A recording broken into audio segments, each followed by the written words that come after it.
Okay, so if you Go look ahead. at Group B, of course, as always, or as natural, you expect the Black Stars of Ghana and of course the Pharaohs of Egypt to actually qualify from that group. You know, you also have room for a fourth, a best third place team. Also, so maybe the likes of Cape Verde will also be looking at the possibility of finishing third in that group to stand a chance of progressing to the next round.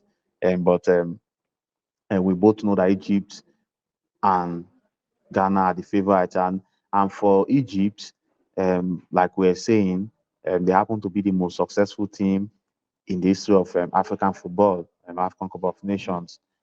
From winning their first title in 1967, thereabout, or 1957, and then to winning their last title in 2010. Um, they last played in the final a few years ago, and they lost to Egypt.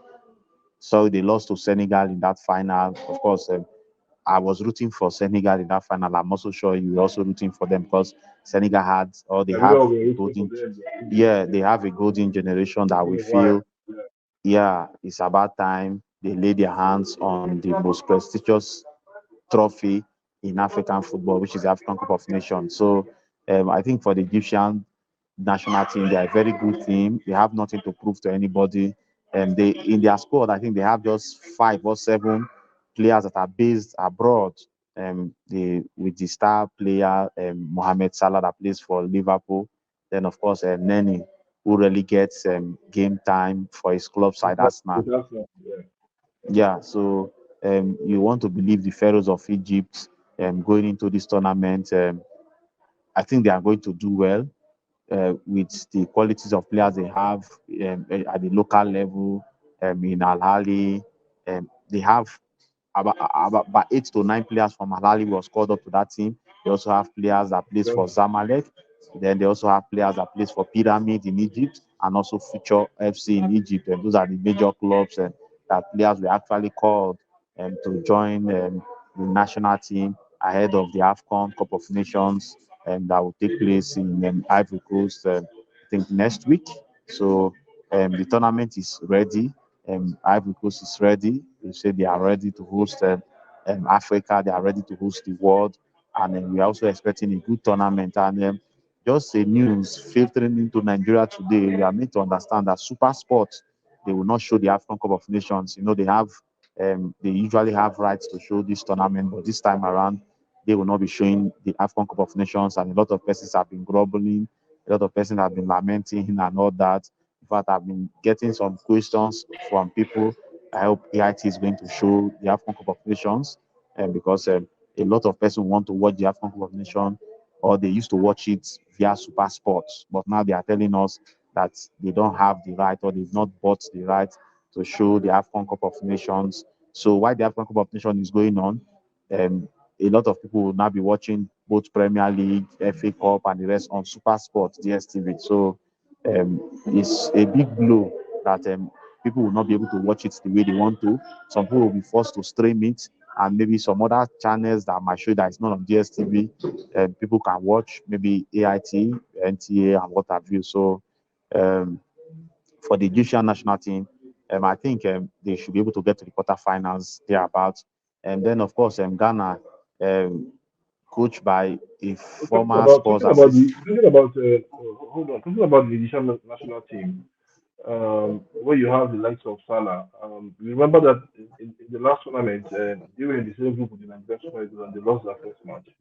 But as Yes, the tournament grew game by game by game, they were able to gain momentum. And it has been the Egyptian style over the years. If you look at the tournament they've won, even with the likes of Abu Kika in that team and the likes of Mohamed, they grew game by game by game.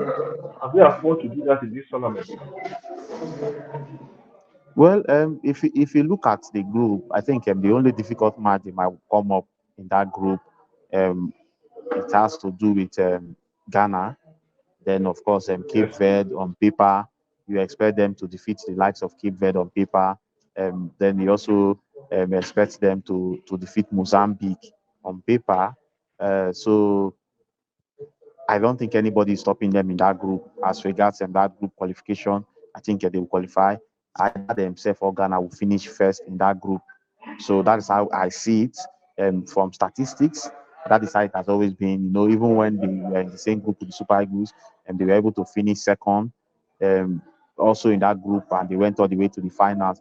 I think when they won the Nations Cup the last time in 2010, also, they were able to win their group. 2010, they won their group. The likes of Abotrika was in that team. Shadri, you have a lot of players in that team.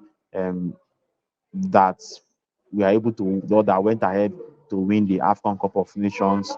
And they are the most successful team regarding African football.